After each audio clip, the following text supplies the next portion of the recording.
বন্ধুরা দেখো মালয়েশিয়ার পাম বাগানে কিভাবে কাজ করতে হয়। এই হলো মালয়েশিয়ার পাম বাগানের কাজ। দেখতে পাচ্ছ এই পাম গাছ থেকে পাম ফল কেটেছে, সেই পাম ফলগুলো ঠেলা গাড়িতে করে এই যে আমার এই বন্ধুটা নিয়ে যাচ্ছে। এই বন্ধুটার বাড়ি ইন্দোনেশিয়াতে। দেখতে পাচ্ছ এই হলো পাম বাগানের কাজ।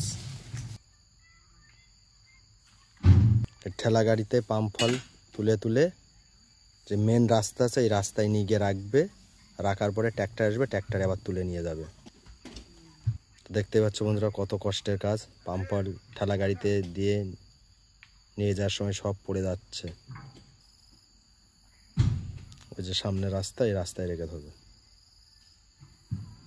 এই যে এই ফলগুলো আবার ট্র্যাক্টর এসে তুলে নিয়ে যাবে। এই যে বন্ধুরা যে পাম ফলগুলো রাস্তায় ঠেলে বের করে রাখলো, এই যে সেই পাম ফলগুলো লোড করা হচ্ছে।